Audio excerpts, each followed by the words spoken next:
चक्षुर्मिलितं येन तस्मै श्री गुरवे नमः। श्री चैतन्य मनोभीष्टं स्थापितं येन भूतले स्वयं रूपा कदामयं तत्ति स्वापदान्तिकं वन्देऽहं श्रीगुरो श्रीयुतपदकमलं श्रीगुरून् वैष्णवंश्च श्रीरूपं साग्रजातं सहगना रघुनाथं वितं तं सजीवं साद्वैतं सार्वभौतं परिजना सहितं कृष्ण चैतन्य देवं श्री राधा कृष्ण पदं सहगना ललिता श्री विशाखा विकंश्च हे कृष्ण करुणा सिंधु दीनबंधु जगत्पते गोपेश गोपिका कांत राधा कांत नमोस्तुते तप्त कंचन गौरांगी राधे वृंदावनेश्वरी वृषभानुसुते देवी प्रणमामि हरिप्रिये वंशकल्पतरुभ्यश्च कृपा सिन्धुभ्येव च पतितानां पावनेभ्यो वैष्णवेभ्यो नमो नमः। जय श्री कृष्ण चैतन्य प्रभु नित्यानंद श्री अद्वैत गदाधर श्रीवासरि गौर भक्तवृंद। हरे Krishna Krishna Krishna Hare Hare Hare Ram Ram Ram Hare Hare. So we're beginning chapter 6, and Krishna explained in chapter 5 basically, I mean, many things, but basically how to achieve liberation by practicing Nishkam, by practicing Karma Yoga, Nishkam Karma Yoga. Being active, but with detachment. And at the end of the chapter, he explained how the same liberation can be achieved through Ashtanga Yoga. That was verses 27 and 28. So now in this chapter, Krishna is going to describe the process of Ashtanga Yoga or Dhyana Yoga in greater detail. Okay. So the first 4 verses talk about the yogi practicing detached work, which is something we're kind of familiar with from the last chapter. Shri Bhagavan Uvacha Anasrita Karma Phalam Karyam Karma Karoti Ya Sa Sannyasi Cha Yogi Cha Na Niragnir Na Chakriyaha. The Supreme Personality of Godhead said, one who is unattached to the fruits of his work, right? That's something we've heard before, right? And who works as he is obligated. That person is in the renounced order of life, and he is the true mystic, not he who lights no fire, right? Which is what a Brahmin does. They light fires for sacrifice and perform no duties.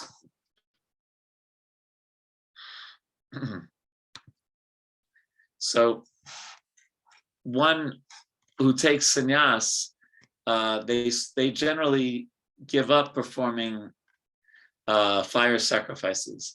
But for the 3rd time, Krishna is making it really clear the importance of not giving up work, especially not giving it up prematurely. And therefore the real renunciate, the real mystic, does their duty, but renounces the fruit.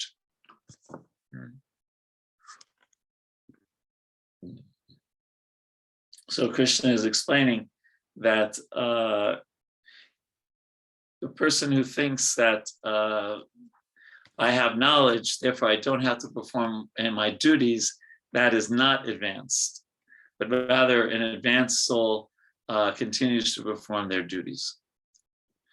And this is something that Krishna is repeating again and again, so that we're not going to become confused, because although an Ashtanga yogi ultimately goes to the forest, and we're going to hear those verses today, after renouncing their prescribed duties, Krishna wants to make it clear that the Ashtanga yogis, like the Karma yogis in the last chapter, have to perform their regular detached work before they are advanced enough to renounce the world.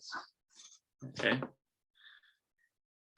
In the purport, Prabhupada writes, The sannyasi sometimes artificially thinks that they have become liberated from all material duties, and therefore they cease to perform the Agnihotra Yagyas, fire sacrifices. But actually, they are self-interested because their goal is to become one with the impersonal Brahman. Such a desire is greater than any material desire, but it is not without self-interest. So, Prabhupada would sometimes say that the Mayavadis, they have a greater, they have this great desire. They want to become God. And he says that the devotee has a greater desire. They want to control God by love. Similarly, the mystic yogi who practices the yoga system with half-opened eyes, ceasing all material activities, desires some satisfaction for his personal self. So they have personal desires, but a person acting in Krishna consciousness works for the satisfaction of the whole, for Krishna, without self-interest. Text 2.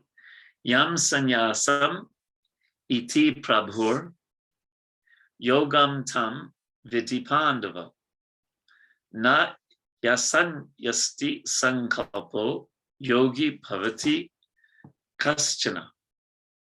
What is called renunciation, you should know to be the same as yoga, or linking oneself with the Supreme, O son of Pandu. For one can never become a yogi unless he renounces the desire for sense gratification. So restraining the senses is not the whole thing. It's even giving up the desire for sense gratification. That is real renunciation.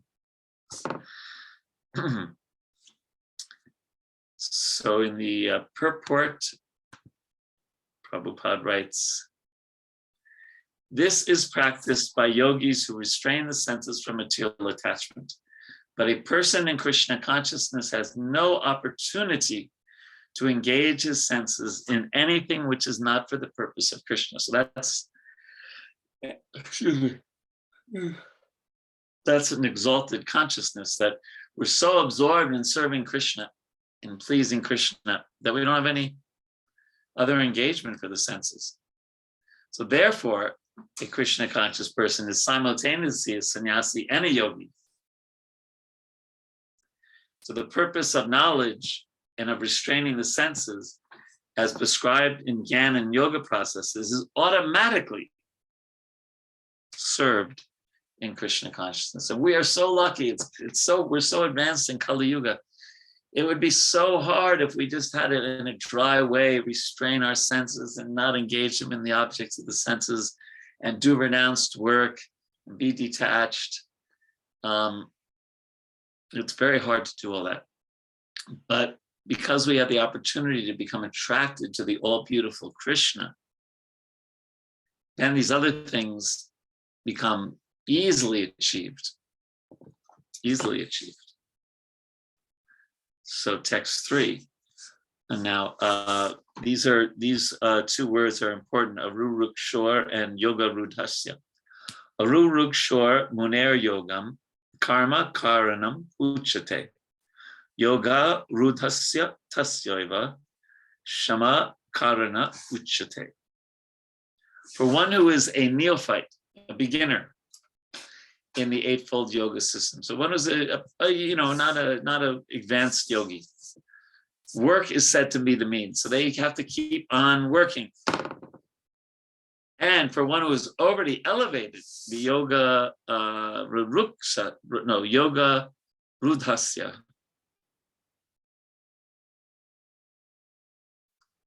Yes. Ceasing all material activities is said to be the means. So in a very advanced stage, one can give up this world, but not in the beginning. And Prabhupada kind of hints at that in the second paragraph. Concerning the eightfold yoga system, attempts in the beginning to enter into meditation through regulated principles of life and practice of different sitting postures, which are more or less bodily exercises, are considered fruit of material activities. All such activities lead to achieving perfect mental equilibrium to control the senses. When one is accomplished in the practice of meditation, he ceases all disturbing mental activities. Okay, so there's these two stages, the yoga rudha and the yoga ruruksha.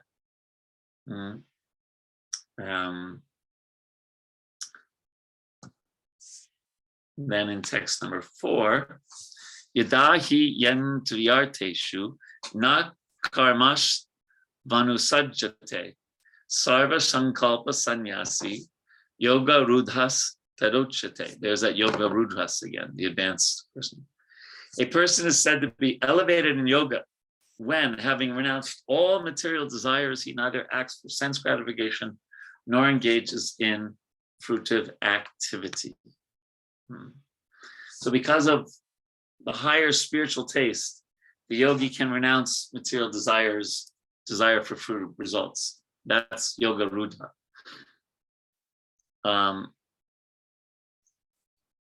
Now, for a devotee, that spiritual higher taste is so much higher. It's the taste of serving Shishi Radha and Krishna Shishi Gornitai.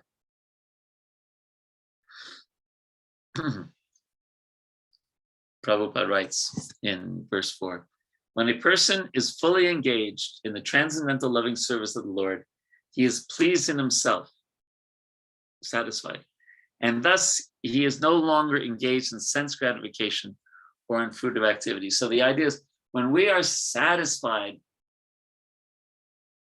in understanding that we're Krishna's eternal servant, then we don't seek happiness outside. Otherwise, if we don't have that higher taste, one must be engaged in sense gratification, since one cannot live without engagement. Without Krishna consciousness, one must be always seeking self-centered or extended selfish activities. But a Krishna conscious person can do everything for the satisfaction of Krishna and therefore be perfectly detached from sense enjoyment. One who has no such realization must mechanically try to escape the material desires before being elevated to the top rung of the yoga ladder. So we're just so lucky because doing something mechanically is very, very hard. And doing something that's so natural, Krishna consciousness, is so much easier. Okay. Questions, comments on this first section of the 6th chapter?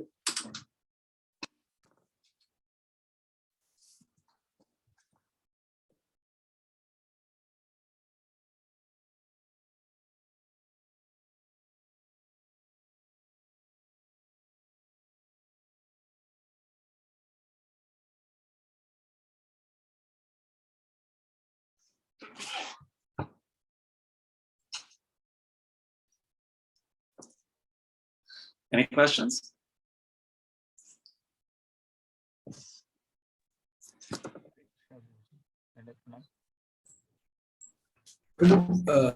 This concept of a Krishna conscious person satisfying both sannyasa and yoga processes. I try to understand what is it sannyasa and yoga process means. Prabhu? A Krishna conscious person satisfying both. What? Pardon me. Say that again. A Krishna conscious person, he satisfies the process of both sannyasa and yoga. Right. So sannyasi means to be renounced from this world, and a Krishna conscious person, like I said, is automatically renounced because they have a higher taste. And same thing with the yogi. They're trying to renounce this world, and a devotee automatically doesn't, you could say, acts in a renounced way, but he or she doesn't renounce the world in one sense, because the devotee sees the world as Krishna's.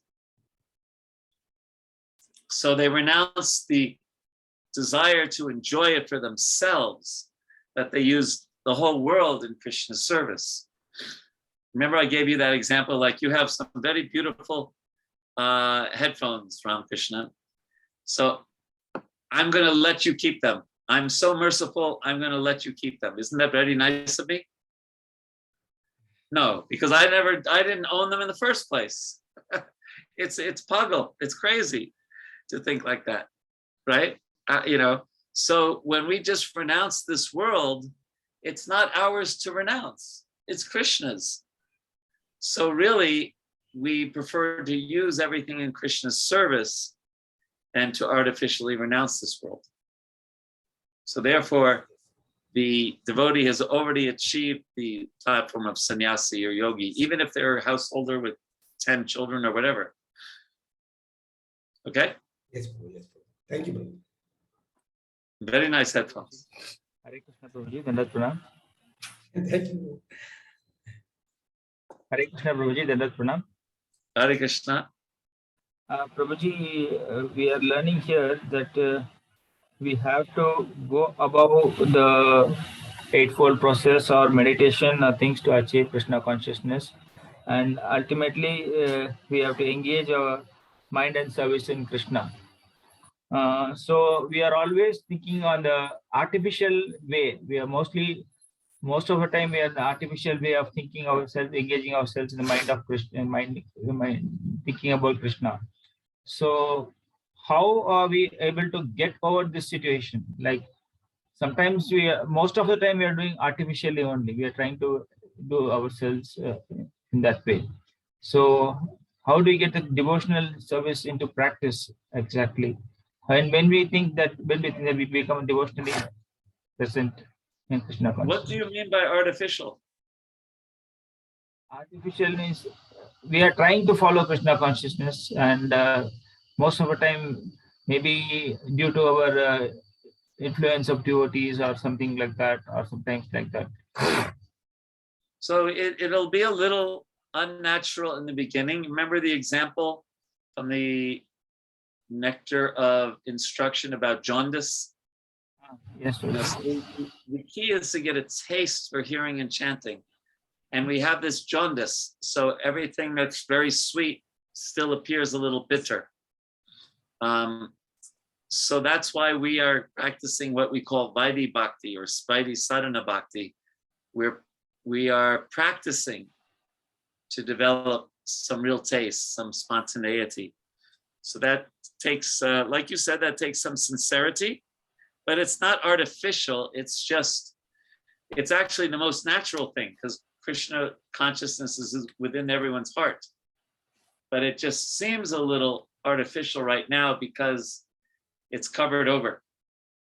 But if we just keep every day doing our sadhana, dire, dire, slowly, slowly, it will come about. You know that saying, fake it until you make it. So even if it doesn't seem like, we have a big taste for it, we do it and slowly we'll get a taste. Okay? Yes, sir. Hare Krishna. Dandat Pranam. Hare Krishna.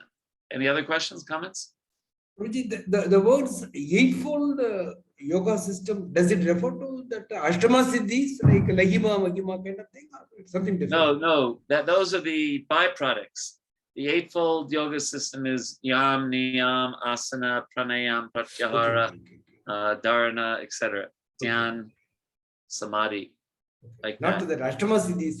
The Asta Siddhis are the byproducts of yoga. Okay, bro. You want to become bigger than the biggest, smaller than the smallest? Yeah. No, Yes? I don't know. No, Prabhu, I don't know. Better you just want to become Krishna's devotee. Yes, Prabhu. Yeah. I guess I wouldn't mind Prapti Siddhi. And I could just, take all the gold in the world and give it to Krishna. Hare Krishna. Okay, shall we carry on? So the next section is 5 verses 5 to 9, and it's talking about this yoga rudha stage of giving up work. So text number 5. Oh, this is a famous verse. Udared atmanatmanam natmanam avasadayet. Atmaivya Hi atmano bhuvandur atmaiva vipur atmanaha. One must deliver himself with the help of his mind and not degrade himself. The mind is a friend of the conditioned soul and his enemy as well. So Prabhupada writes that the pure soul is entangled in the material world because the mind is involved with the false ego, which desires to lord it over material nature. Therefore, the mind should be trained so that it will not be attracted by the glitter of material nature. And in this way, the conditioned soul may be saved. One should not degrade oneself by attraction to sense objects. The more one is attracted by sense objects, the more one becomes entangled in material existence. The best way to disentangle oneself is to always engage the mind in Krishna consciousness. So there may be different ways to help us. Let's say we have some kind of addiction in this world. So we can attend like a 12-step program like Alcoholics Anonymous or things for pornography or whatever. And those can be helpful. And we can do some pranayam to help make the mind more peaceful. But ultimately, as Prabhupada's saying here, the best way to disentangle oneself is to refocus the mind on Krishna. And so that our mind does not degrade us, but it helps to elevate us. So the next verse carries this on. Bandhur atmana atma manastasya yena mana jitaha anatmanas tu satrutve vartetat maiva satruvat. For him who has conquered the mind is the best of friends. But for one who has failed to do so, his mind will remain the greatest enemy. And Prabhupada writes a very sober, the third sentence. One who cannot control his mind lives always with the greatest enemy. And thus his life and his mission are spoiled. So we don't want to trust the mind. So now the next 3 verses, Krishna describes the symptoms of a person with a controlled mind on that advanced stage of yoga rudha. Okay, what are the symptoms of that person? Text 7. Jitatmana prashantasya paramatma samadhitaha sitoshna supadukeshu tata mana pamanayoho.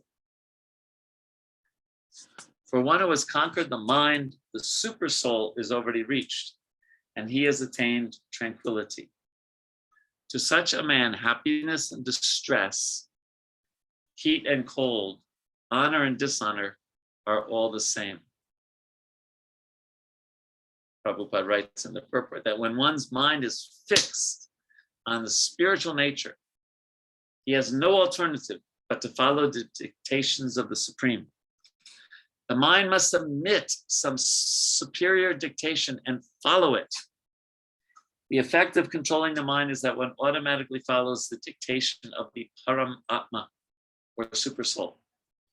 Because this transcendental position is at once achieved by one who is in Krishna consciousness, the devotee of the Lord is unaffected by the dualities of material existence, namely happiness and distress and happiness, cold and heat, etc. And then the next verse says, Jnana Vijnana Triptatma Kutasto Vichitendriyaha Yukta it Yuchate Yogi Shama Los Tasma Kanchanaha. A person is said to be established in self-realization and is called a yogi or mystic when he is fully satisfied by virtue of acquired knowledge and realization. So that's what gives us satisfaction. getting knowledge and realizing that knowledge. Such a person is situated in transcendence and is self-controlled. He sees everything, whether it be pebbles or stones or gold, as the same. So the mind should be tripta, which means satisfied. And maintaining, I think we all have the experience, maintaining a satisfied mind is not easy because the mind tends to be whimsical. So kutastha means one who is fixed in spiritual elevation. So before the mind gives up sense gratification and is able to be satisfied with knowledge and realization, we may have to work really hard to control it. That's what Krishna is saying here. And one more verse and then we will, well, let me read something in the purport here. Prabhupada writes, no one can become Krishna conscious simply by mundane scholarship. Now that doesn't mean there's anything wrong with mundane, but just by mundane scholarship, forget it. One must be fortunate enough to associate with a person who is in Krishna consciousness. A Krishna conscious person has realized knowledge by the grace of Krishna because he is satisfied with pure devotional service. So and I love this sentence, by realized knowledge, one becomes perfect. By transcendental knowledge, one can remain steady in his convictions. But by mere academic knowledge, one can be easily deluded and confused by apparent contradictions. So when you have full vigyan, then you understand, you have realization, you're fixed. And then a good amount of gyan from Bhagavad Gita, we can remain steady. But just academic knowledge that isn't connected to Krishna, to the internal energy of the Lord, we just become confused. So one more verse and we'll take questions or comments. A person is considered still further advanced when he regards honest well-wishers, affectionate benefactors, the neutral, mediators, the envious, friends and enemies, the pious and the sinner, all with an equal mind. So this is the advanced stage of yoga, right? Because we tend to consider someone who appreciates us to be very intelligent and view someone who doesn't as envious. So here, Surit means a well-wisher, Mitra means a benefactor, Ari means a killer, Udasina means one who is neutral, a Madhyamasta is an impartial judge, and Dvesha means envious, and Bandhur means friend. So how can we see all persons equally? It's more difficult to see those equally, these equally, than to equally view pebbles, stones, or gold. But if we can achieve this platform, then the yogi's meditation is uninterrupted. Okay. So questions, comments on those set of verses? Hare Krishna, Prabhu. Yes. I have a question on the process of realization or realized knowledge. Is it like once and done, or does it happen in stages? Pretty much most things in Krishna consciousness are not once and done. They're gradual, right? There's 9 steps to bhakti. There's even 10 levels of prema, right? There's 4 different kinds of people that come to Krishna consciousness. There's there's 5, so most things are a spectrum rather than a dimmer rather than a light switch. I think I've used that example before, right? But the maximum is reached, the maximum on the light switch, the dimmer piece, the maximum is reached only in the final stage of prema, Krishna prema. That doesn't mean that doesn't mean that you don't get a higher taste before then. Right. You Now, get what a I higher was taste. wondering is that, you know, a lot of times we think we have realized certain instructions, certain aspects of Krishna consciousness, but then we kind of waffle between this or that. So I was just wondering, when you go through that process of where you know, I don't want to call it regimental, but when you're really convinced that this is it, that doesn't tend to be, at least in my personal experience, it's like an up and down, up and down. So hence I was asking, is that once and done, or is it What is up and done? What is up and down? in the sense, so let's say here in this particular, the last shloka, the Lord is saying that, you know, we consider both a person is completely self-realized when we consider both pious and sinners with an equal mind, which is you understand that everybody is influenced by their karmic reactions. You understand that, but you have not realized it because you may not treat a pious person and a sinner the same way.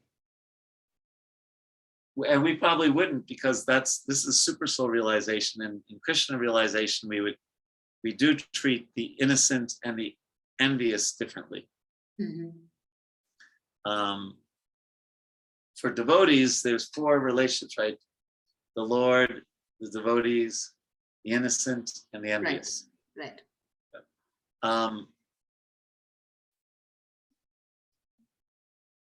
But it's only at the Uttamadhikari stage that you don't see those 4 distinctions. Right. And So- so we don't have to worry about that. We're just trying to get to the Madhya level. Right. And even Prabhupada, he came down from the Uttama level to the Madhyama level to do his service. So what our focus is really is to please the spiritual master and to please other devotees. And that's really, we don't even worry so much, am I on this stage, am I on that stage? We're fixed on doing service. Right. Even Prabhupada once said, you know, we shouldn't think ourselves as devotees. We should think ourselves as servants. So He said a devotee is a very exalted thing. So I like that idea that we just, our primary focus is on seva and carrying out the spiritual master's instructions.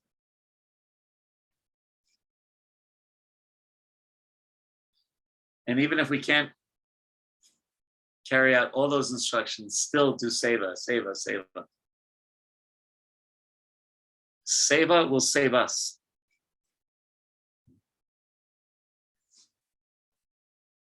Any other questions, comments? Okay.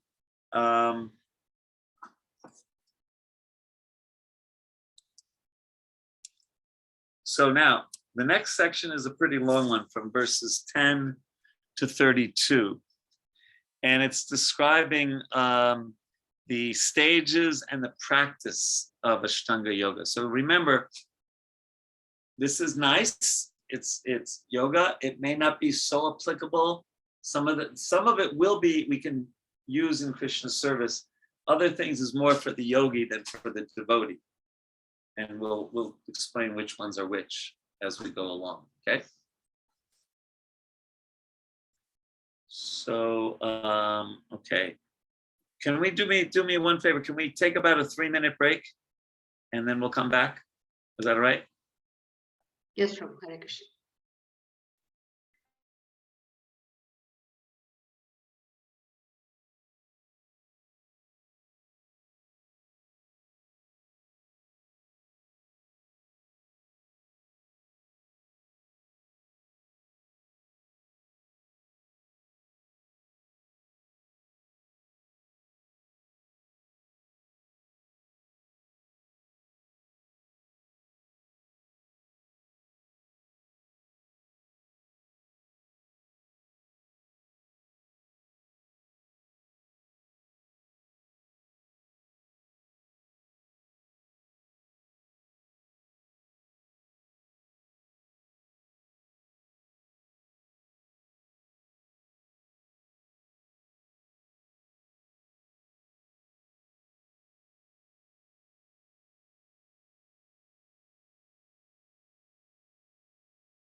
Okay, we're back.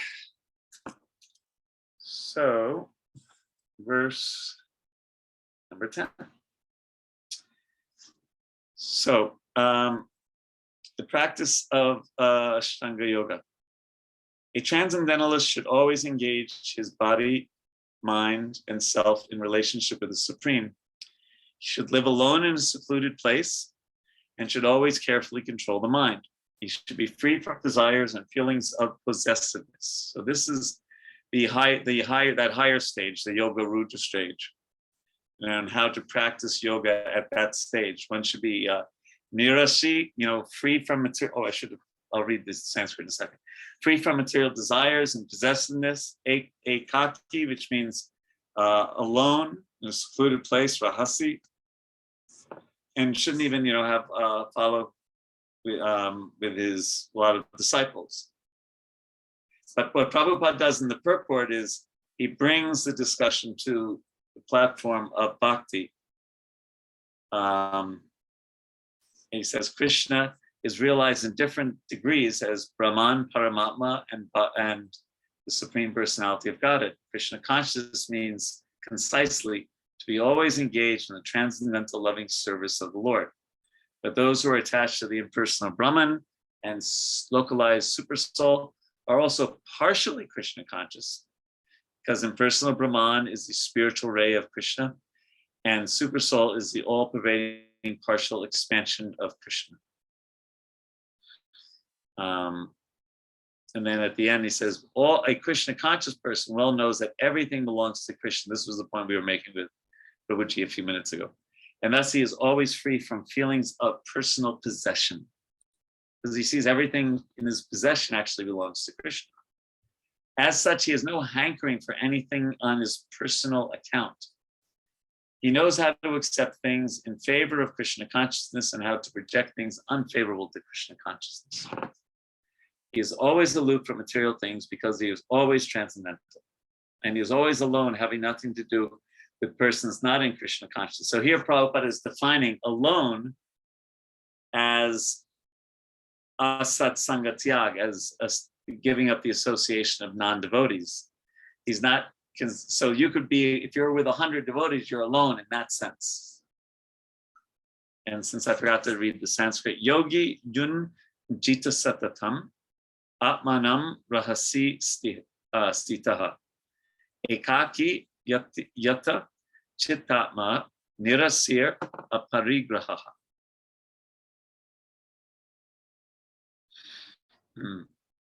Now we continue in 11 and 12, and this is how to practice yoga in a secluded place. Sucho deshe pratishtapya stiram asanam atmanaha nat yutritam nati nicham chai lajina kushotaram tatrai kagram mana kritva yatachi tandriya kriya upavish ya sina yunjat yogam atma vishuddhaye. To practice yoga, one should go to a secluded place. Okay, we heard that. He should lay kusha grass, which is very purifying and sanctifying, on the ground and then cover it with a deer skin. Now, why a deer skin? Because a deer skin keeps the snakes away. The snakes are repelled by deer. And a soft cloth. The seat should be neither too high nor too low and should be situated in a sacred place. The yogi should then sit on it very firmly and practice yoga to purify the heart by controlling his mind, senses, and activities and fixing his mind on one point. So he has to sit still, not standing, not sleeping, focus his mind. He has to sit on his own asana, not someone else's asana. Because somehow asanas, kamadalus, the pots and cloths should not be shared. And Prabhupada, describes as different aspects of the sitting place in the purport.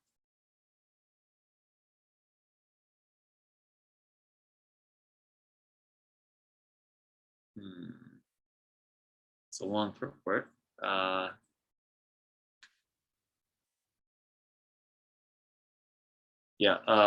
Sucho deshe pratishtapya, he must be situated in a very sanctified place. Stiram asanam apana, the asanam, the sitting place should not be changed. And how should the sitting place be selected? Na ati uchtritam, not too much raised, not too low. And chailan jina shutotaram. Chaila means a cotton sitting place. This is from a lecture Prabhupada gave. Then deer skin. Yogis sit on either the skin of a tiger or a deer. Why? Because they are in a secluded place and these skins have some chemical effect. You sit on deer skin and the reptiles and snakes won't disturb you. So that's nice. And also the purport Prabhupada says, sacred place refers to places of pilgrimage. In India, the yogis, the transcendentalists, or the devotees all leave home and reside in sacred places such as Prayag, Mathura, Vrindavana, Rishikesh, and Haridwar. And in solitude, practice yoga, where the sacred rivers like the Jamuna and Ganges flow. But often this is not possible, especially for Westerners.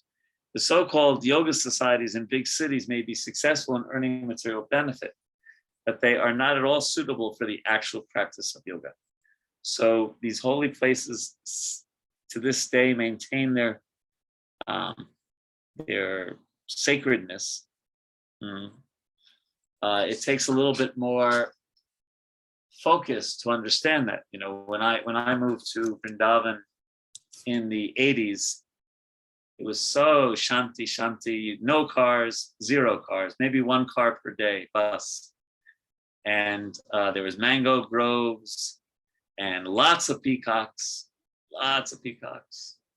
and very, very few ashrams and no high rises, only rickshaws. And the Prakram Marg was very nice, soft sand. Now it's paved. So it takes a little bit more determination to realize the transcendental nature of Vrindavan now than in bygone days. Imagine what it was like. I got there in the 80s. Imagine what it was like in the 60s. It was a real small village there. Because Prabhupada, more than anyone, made it popular. Yeah. Especially for people outside of India. So yogi wants to go to a place like that or make their home. Well, of course, this stage of yoga, they wouldn't live at home. But for the lower stage, you know, or let's say for how we can adjust this for our bhakti, really have some sacred place in our house, especially some sacred place where we can sit and chant japa. Yeah, and make it very nice. Maybe burn some incense or some essential oils, and maybe do some pranayama before you chant, and maybe have some nice pictures of Krishna or the deities or Vrindavan or Mayapur,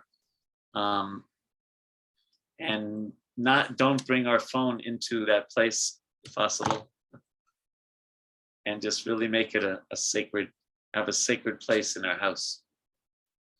And even if our house is very, very small, our apartment, it's still possible. My wife just lives in the basement of a place, and she just has a little corner, very, very small, just enough for her to sit, and then some pictures of Krishna.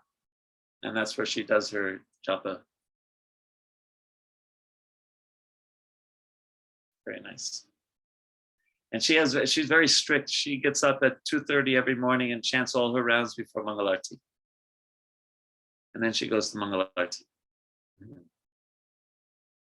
And then she just feels that she's very strong the rest of the day by getting all of her rounds done in one place, fully concentrated, no interruptions, so early in the morning, then Mangalarti, then the day begins. Like that. But she also takes rest very early. Right? Takes rest by 8 o'clock.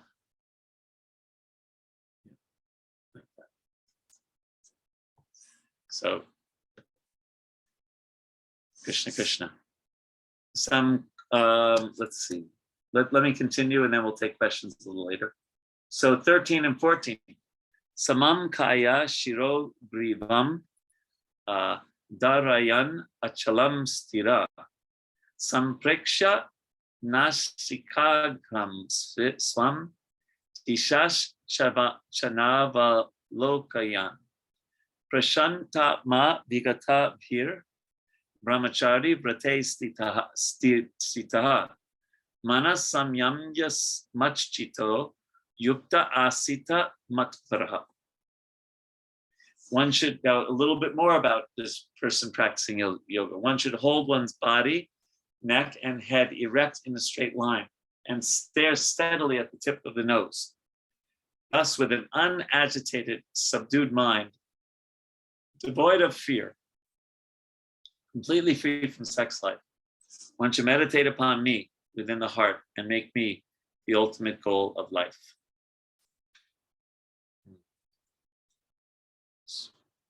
So, teaching proper sitting and now how to meditate. So, achala means unmoving, fixed, unshaken. So, even the yogi is not supposed to rock back and forth or look here and there, but be really fixed. And also, it has to be a pure brahmachari. So, not an easy thing to do. Prabhupada writes, the goal of life is to know Krishna. This is the first sentence. Who is situated within the heart of every living being as Paramatma, the four-handed Vishnu form. Now, above that is Krishna realization, right?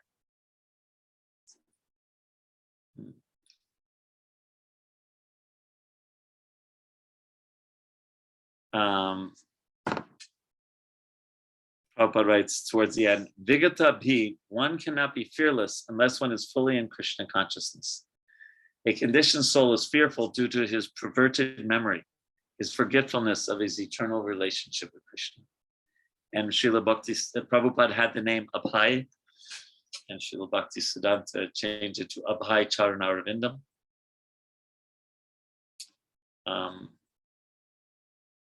Abhay, as we know, means fearless. And so real fearlessness comes when one is Charanarvindam, at the lotus feet of Krishna. So, more about yoga practice. Yunjan evam sadatmanam yogi niyata anasa shantim nirvana paramam mat sangstam abhigachyati. Thus, practicing constant control of the body, mind, and activities, the mystic transcendentalist, his mind regulated, attains to the kingdom of God or the abode of Krishna by cessation of material existence. So Prabhupada writes, the ultimate goal of practicing yoga is now clearly explained. Yoga practice is not meant for attaining any kind of material facility. It is to enable the cessation of all material existence. One who seeks an improvement in health or aspires after material perfection is no yogi according to Bhagavad Gita. Now, that doesn't mean that we cannot practice yoga. Hatha yoga. In other places, one time, devotees pointed out to somebody practicing Hatha yoga, I believe it was in Juhu Beach. And they say, oh, Prabhupada's so bogus, so bogus. Prabhupada said, no, it is very good for health. But the point is why are we practicing yoga? Are we doing yoga to make our body healthy so that we can serve Krishna better? Or as sometimes advertised, to have better sex life or to just enjoy life better? So it's the purpose also. So we can dovetail yoga asanas in Krishna's service if you find that that's a good way to improve your health. Another way, which we'll read about in a few minutes, is walking. Walking is very, very good for your health. And it's the main exercise for a yogi. And that's, of course, what Prabhupada did. He walked a lot.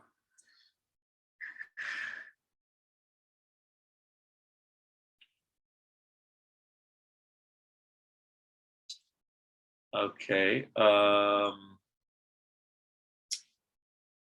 That was 5 verses. Any questions or comments on those verses? Something in the chat?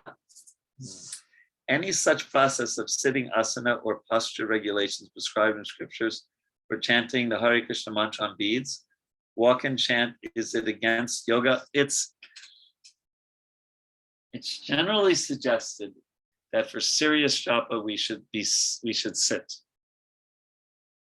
But if you're getting tired, walking sometimes works. It's also maybe good to walk in a place that doesn't have a lot of distractions, right?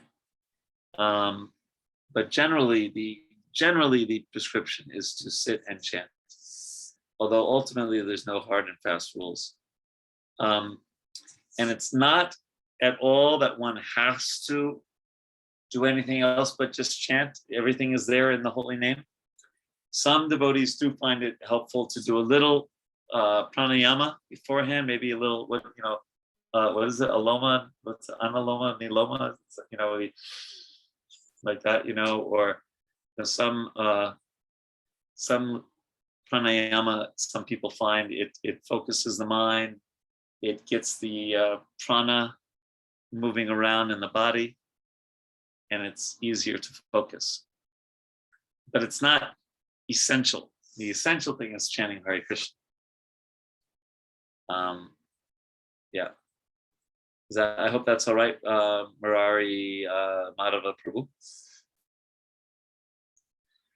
So either Sadanand Keshava Prabhu or Navina Gopika Mataji writes, is it important to always meditate on Krishna or move between Vishnu and his avatars for Krishna consciousness?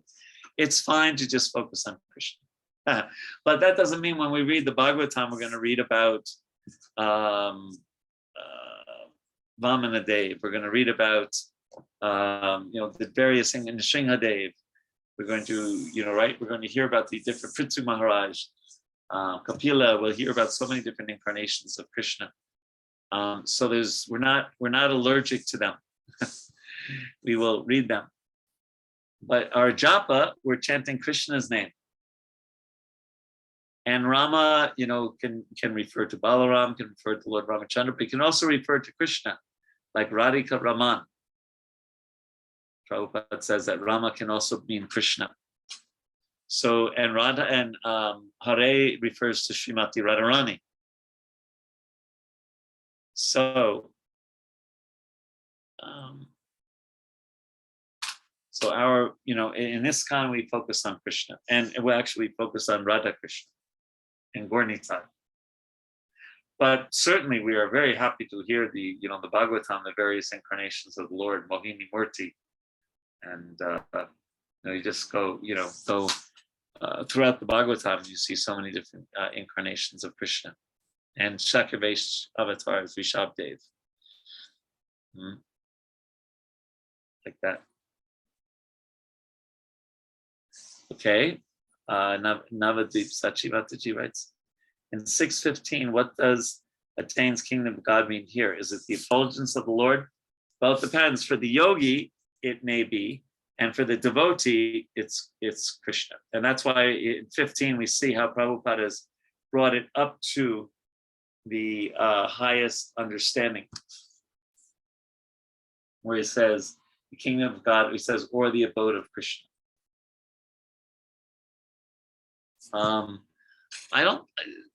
Yogis, they're meditating on Paramatma, on the personalities. They wouldn't attain the Brahmajyoti. They would probably attain Vaikuntha, it seemed to me. It depends if they take the impersonalist path or the personalist path. That's an individual thing.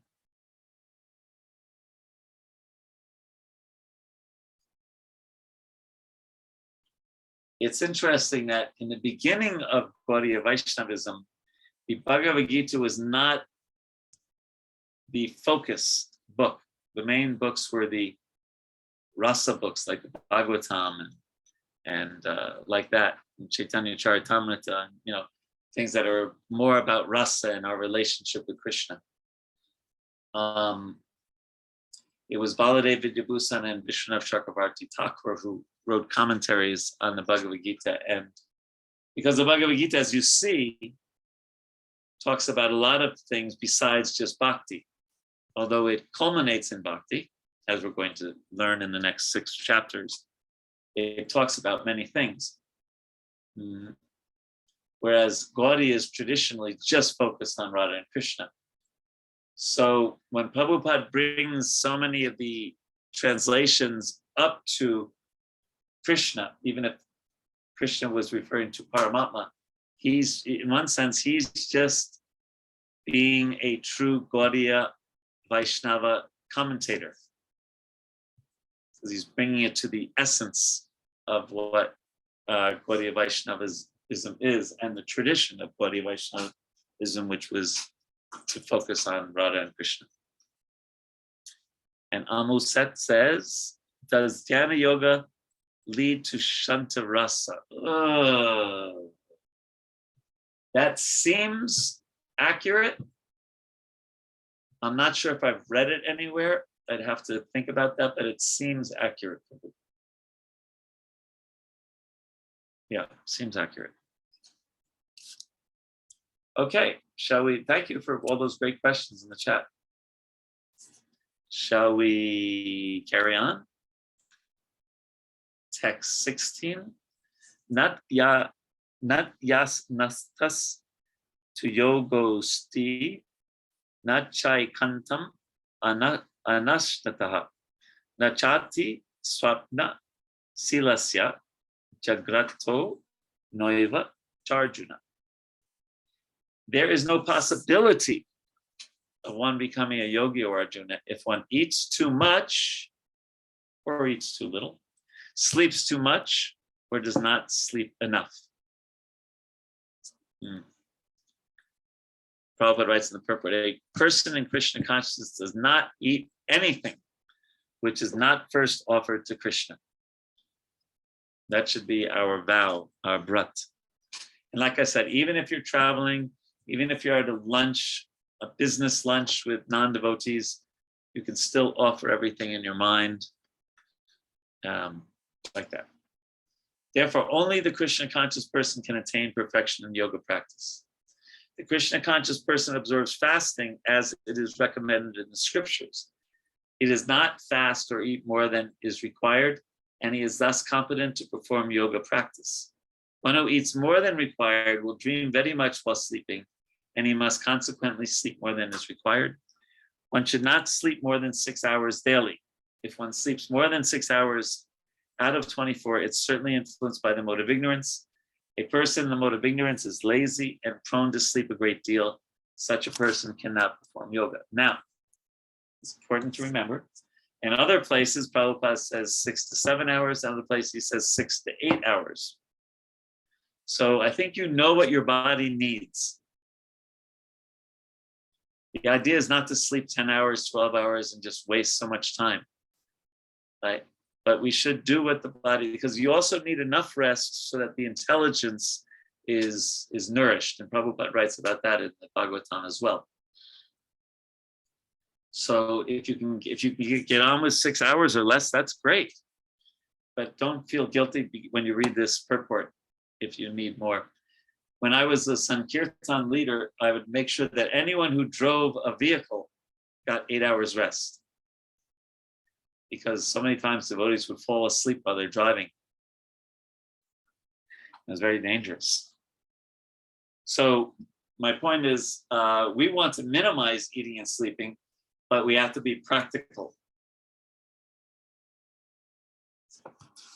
We have to be practical.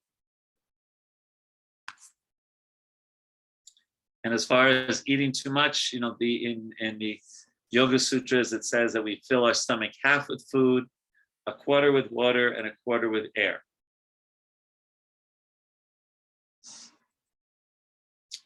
So now the next verse is a famous verse. Yuktahara viharasya yukta chestasya karmasu, yukta swapna vabhodhasya, yogo bhavati tukaha. He who is regulated in his habits of eating, sleeping, regulation, and work can mitigate all material pains by practicing the yoga system. And the first sentence is very important. Extravagance in the matter of eating, sleeping, defending, and mating, which are demands of the body, can block advancement in the practice of yoga.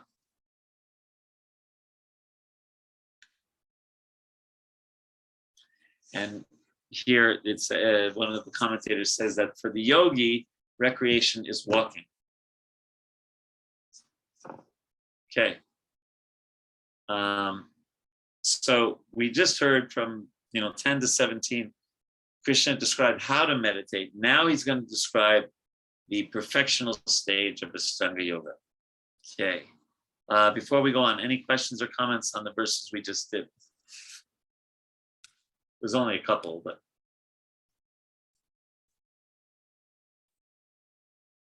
Okay, and I'll carry on. 18.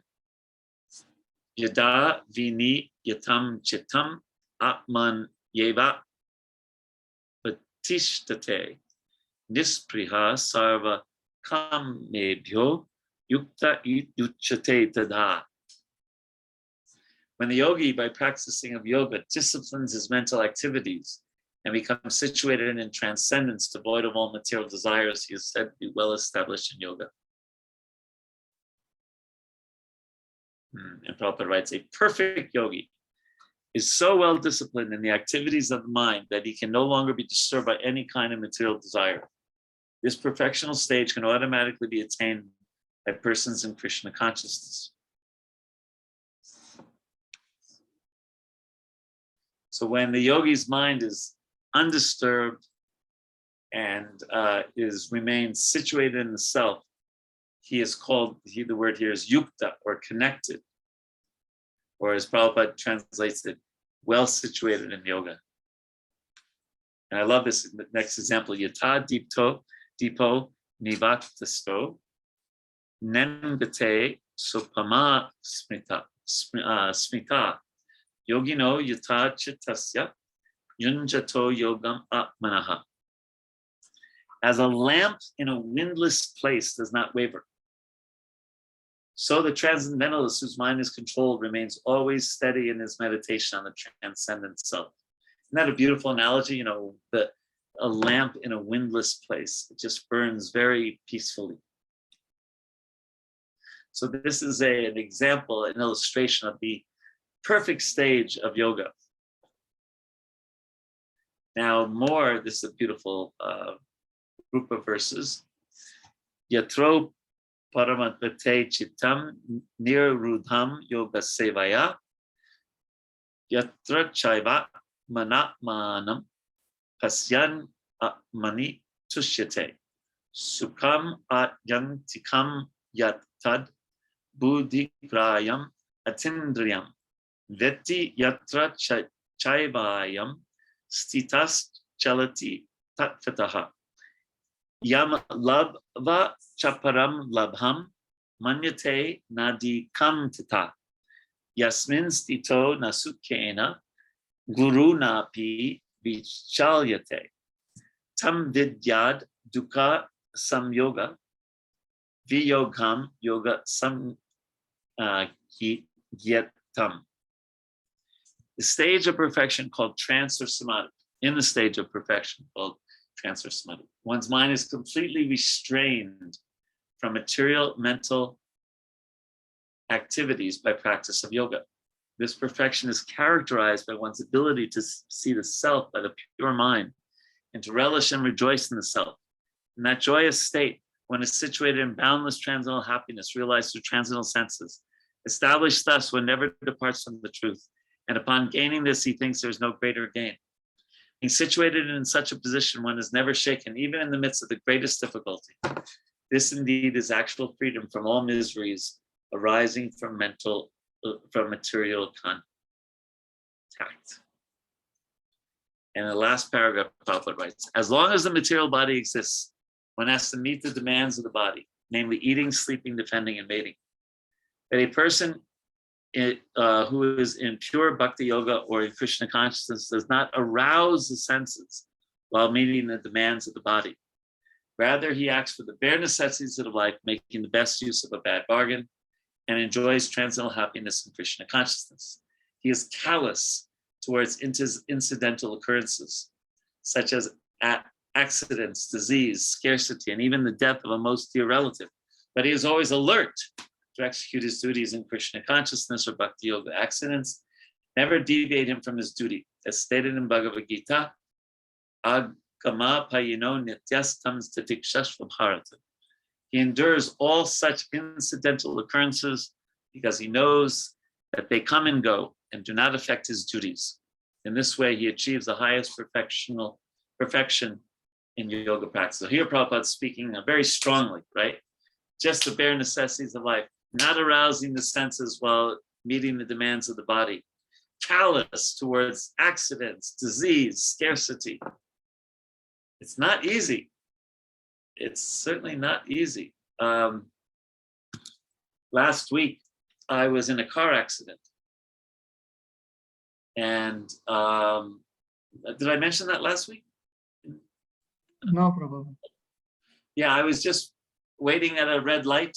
I was in New York City, and a small truck just bammed into my car. And I wasn't badly hurt, a little shaken up. The car was khatam, finished. But that's okay in America because you have insurance, and they usually give you the price of the car, or even a little bit more than. In my case, they give you a little bit more than what I paid for it. But it was. I noticed. I was thinking of how trauma can affect the consciousness, because I've been driving a car for since 1976, maybe, long time. But I was a little nervous to get into a car, right? Just because of, the accident and the experience of that. So what to speak of, heavy things that happen to people in this material world, how that affects. And so it's not easy, and it's not exactly, it's not easy to do what Srila Prabhupada is saying here, right? Where he's, talking about, callous towards incidental occurrences, accidents, disease, scarcity, death of a most dear relative. And the only way to do it is to be so focused on Krishna that one puts these things in perspective. That doesn't mean one doesn't feel unhappy when someone passes away. That doesn't mean that disease is a fun thing, what to speak of accidents. But here he says, he's kind of just saying of just how important that we still try to practice our duties. And that now, if you're in a car accident and you can't walk or something like that, then you might not be able to be a pujari for a little while, right? For example. So you might do, but there's still some duties you can do in Krishna consciousness, remembering Krishna, chanting, etc. So very, very strong purport though from Srila Prabhupada there. So these verses, they describe the experience of the perfect yogi who's achieved the Brahman platform. And if you remember, this is kind of similar to like verses 54 of the second chapter, where I kept on using that word stita pragya, right? The fixed consciousness. So that's what's being explained there. Now in 24 and 25, Krishna's going to tell us the methods to attain this advanced stage. Sanishchayena yoktavyo yogo nirvina chetasa sankalpa prabhavan kamams tvaktvag sarvan asheshataha manas saiven driyagramam viniyamya samantata.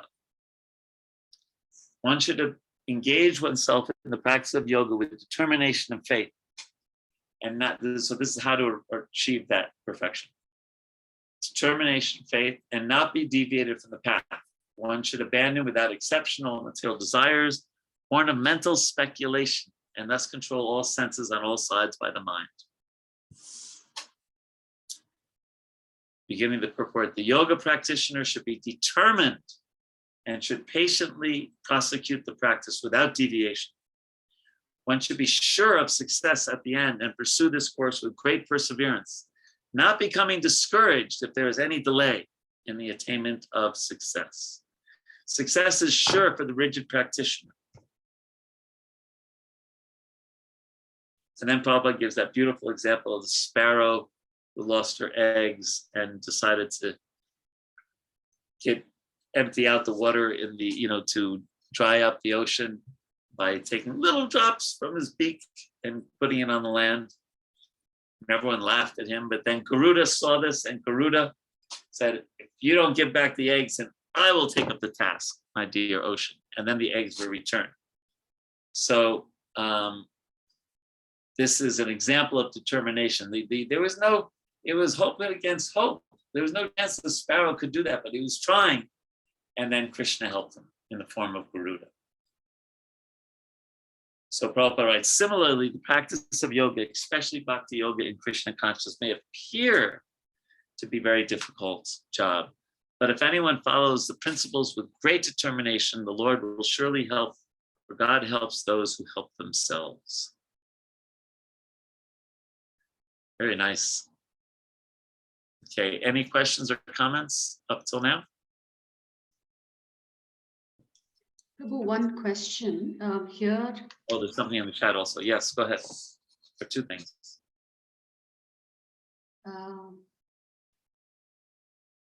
Go ahead. Did you want to? In the earlier shlokas, Krishna is talking about meditating. Oh, Navadip, just give me 1 second. I'm just going to get some water. Okay.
Okay, let's hear your question.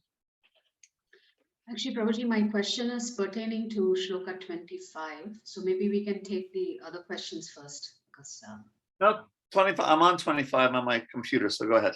okay. So in 25, the Lord is saying that the mind should be fixed on the self alone. But in earlier shlokas, the Lord was talking about thinking about Him in union. So is this a graduated process in the sense that you meditate on yourself first, or is it simultaneous meditation on self and also meditation on Paramatma?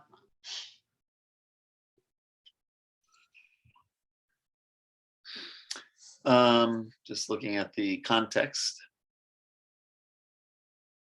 The 13 and 14, the Lord is talking about meditate upon me within the heart and make me the ultimate goal of life. Yes, but the context here is the verse before that is to practice yoga without determination, abandon material desires, mental speculation, and thus control the senses. So basically, the way I take it is that Krishna is just saying, focus yourself as a soul and not the body.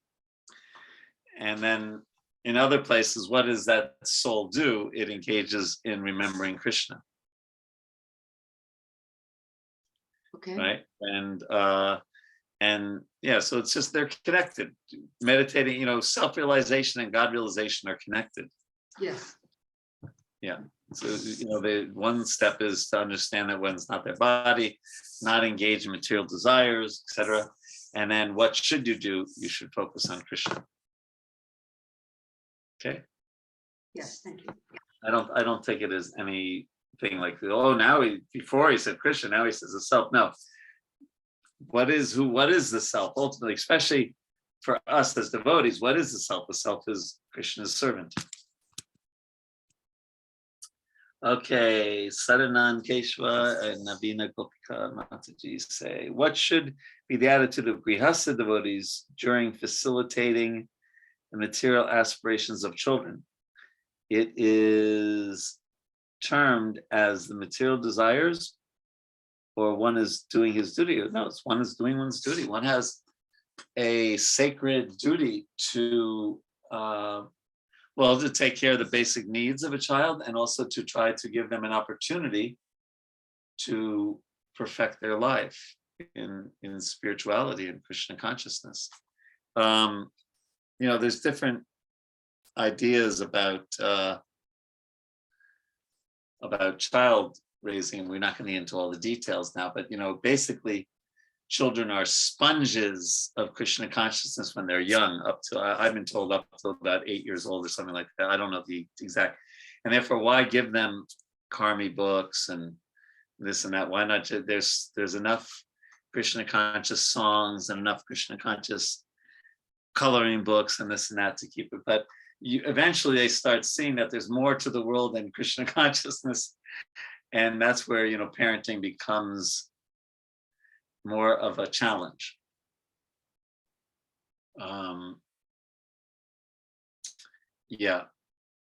Generally I've heard it, because they do you give your child a phone, right? Because then they have the whole world and a lot of Maya at their right in their hand, or but I think always the one of the greatest duties of Krishna conscious parents, as we've spoken before, is to be happy in Krishna consciousness ourselves and be a good example to your children. If they see that we're watching TV and chanting our rounds, then they'll think like, what?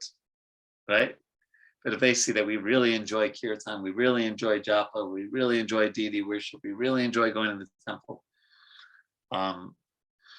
then they'll pick up on that. And also, it's even in India, it's much harder to bring up children now than in the past with all the social media, all the internet, smartphones. They're exposed to things that many of us were not exposed to,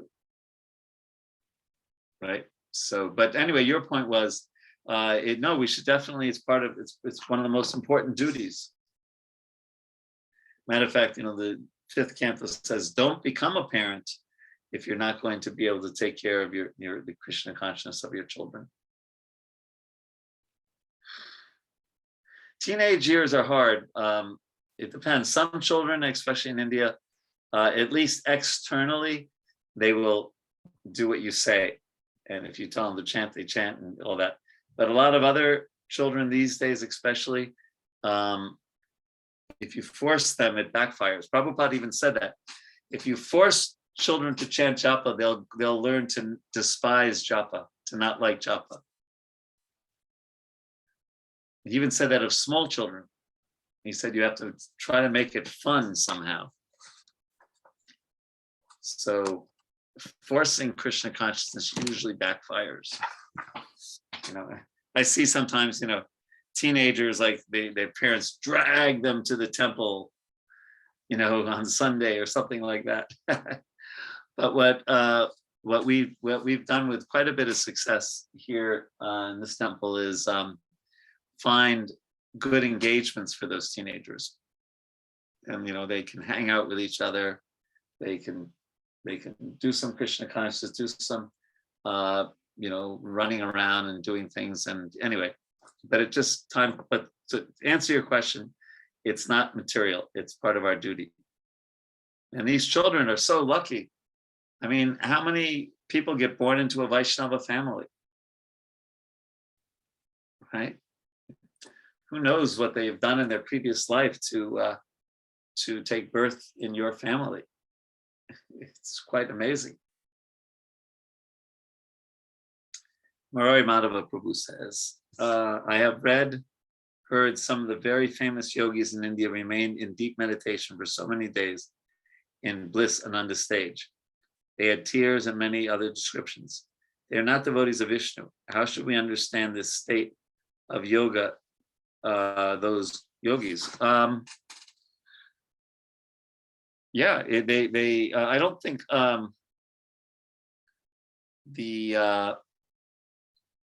now just the Shastra says that their happiness, which they have some happiness or else they wouldn't do it, is compared to the water in the footprint that a calf leaves after rain. The calf presses down on the earth, there's a little indentation, the rain comes, and there's a little puddle there.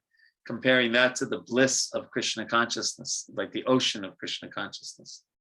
And everywhere we say Bhakti Rasamrita Sindhu, the ocean of the nectar of devotion. So yes, they get some happiness, but it's a drop compared to the happiness of a really good kirtan, or really nice prasadam, or really nice association with our Guru Maharaj, or something like that. But yeah, there's some yogis like that. There's also some that can fake it, by the way, right?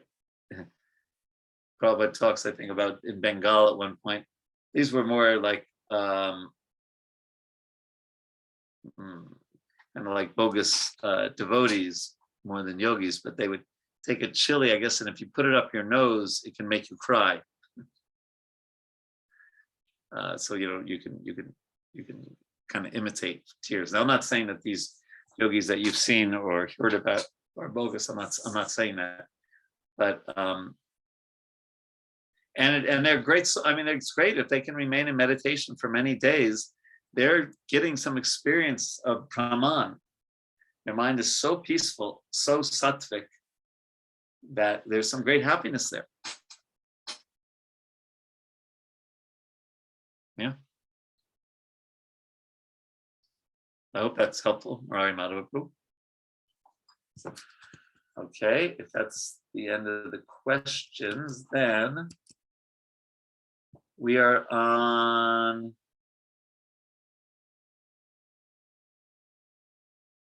let's see, 26, is that right? Yes. Okay. Yato nischalati manas chanchalam astiram tatas tato niyam yaitad atmanyeva vasam nayat. From wherever the mind wanders due to its flickering and unsteady nature, one must certainly withdraw it and bring it back under the control of the self. So that is a good instruction for us. Mind goes all over the place, bring it back under the control of the self, which means the self is Krishna's servant. So think of Krishna. Prabhupada writes, the nature of the mind is flickering and unsteady, but a self-realized yogi has to control the mind. The mind should not control him. One who controls the mind and therefore the senses as well is called Goswami or Swami, and one who is controlled by the mind is called Dasa or servant of the senses. So Krishna uses 3 adjectives here to describe the mind. Nischalati, wandering, chanchalam, flickering, and astiram, unsteady. So the yogi has to have steady intelligence to overcome these mental tendencies.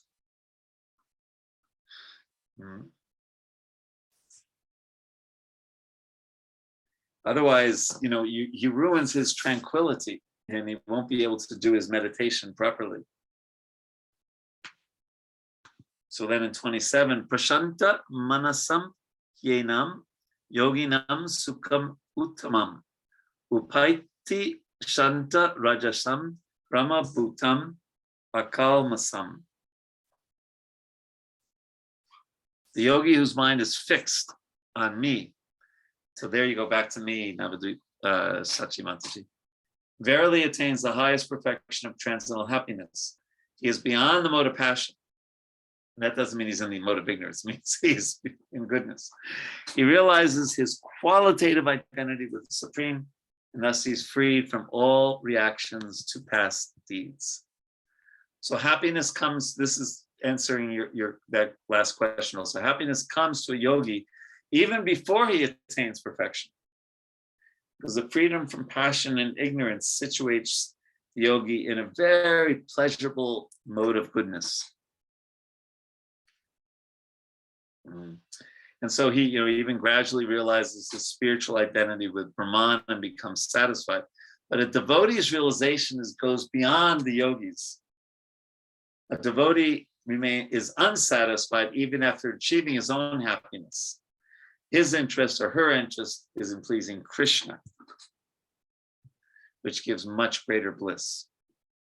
Okay, so now the next 5 verses up to 32, Krishna explains the perfection of yoga is realizing super soul. Yungjan evam sadatmanam yogi vigata kalmasaha sukena brahma samsparsham yantam sukham astute. Thus, the self-controlled yogi, constantly engaged in yoga practice, becomes free from all material contamination and achieves the highest stage of perfect happiness in the transcendental loving service of the Lord. So, the previous verse described the yogi who attains self-realization, who understands he's not his body, and is qualitatively one with Brahman. Now, this verse describes going beyond that realization to the realization of the super soul. So therefore, the yogi, one who is in touch with the Supreme Soul, experiences sukhena, transcendental happiness. Why? Because of Brahma samsparsham, being in constant touch with the Supreme.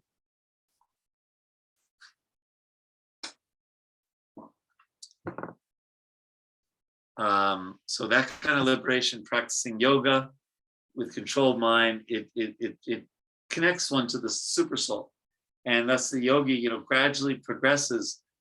Also, this answers the question before it, from impersonal realization to personal realization, and gradually the super soul, for a very advanced devotee, actually becomes Krishna, Radha and Krishna in the heart. So there's a little bit more in the next verse.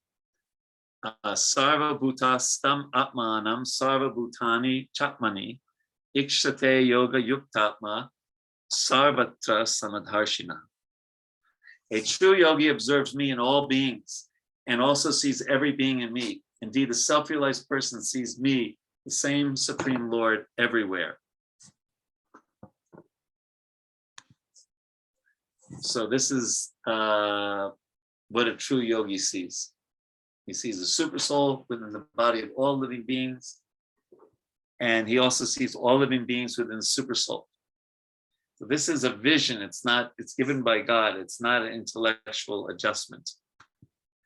And Prabhupada writes at the last paragraph, the yogi sees especially because he sees that all living entities, although in different situations according to the results of fruit of work, in all circumstances remains the servant of God. While in the material energy, the living entity serves the material senses, and while in the spiritual energy, he serves the Supreme Lord directly. In either case, the living entity is the servant of God. This vision of equality is perfect in a person in Krishna consciousness. So again, this is going towards super soul realization. Now, text 30. Yomam pasyati sarvatra sarvam cha mai pasyati. Tasyaham na pranasyami nas sa cha me na pranasiti. This is a beautiful verse. For one who sees me everywhere and everything in me, that's the super soul. I am never lost, nor is he ever lost to me. Of course, if you take it higher, Prabhupada takes it to the spiritual, the Krishna first few sentences. A person in Krishna consciousness certainly sees Lord Krishna everywhere, and he sees everything in Krishna. Such a person may appear to see all separate manifestations of the material nature, but in every instance, he is conscious of Krishna, knowing that everything is a manifestation of Krishna's energy. And then at the end, at this stage, Lord Krishna never disappears from the sight of a devotee, nor does the devotee ever lose sight of the Lord. In the case of a yogi who sees the Lord as Paramatma within the heart, the same applies. Such a yogi turns into a pure devotee and cannot bear to live for a moment without seeing the Lord within himself.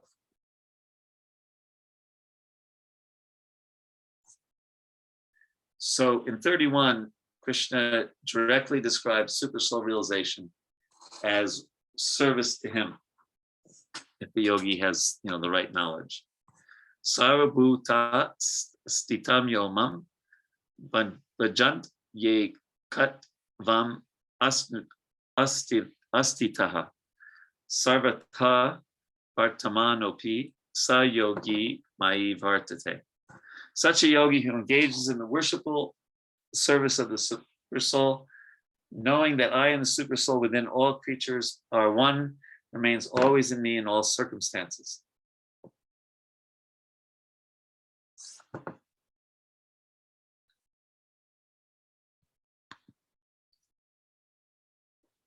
Okay, and then the last verse that we'll cover today.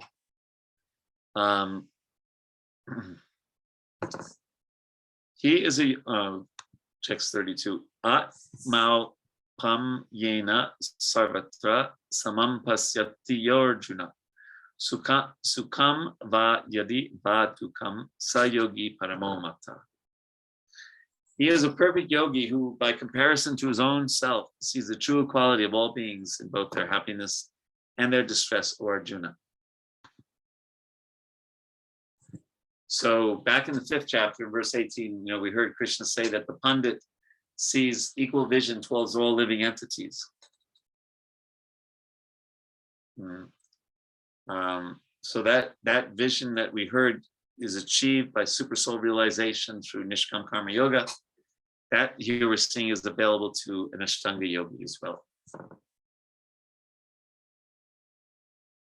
And it's a very beautiful verse because it's kind of like empathy that, by knowing that I'm a human being, I'm an individual person, I go through happiness and stress. Therefore, I can have respect to all others, knowing that they go through happiness and distress. If you see someone who seems to be very, very happy in the material world and you start feeling some envy, don't feel that envy because everyone has to suffer. That is just a fact. Okay. So, any last questions before we call it a day? Prabhuji, in verse 31, when the Lord is saying that, knowing that I am the super soul are one, the I here is a reference to Bhagavan? Yes. Okay. Yeah, exactly. Very good. Anything else?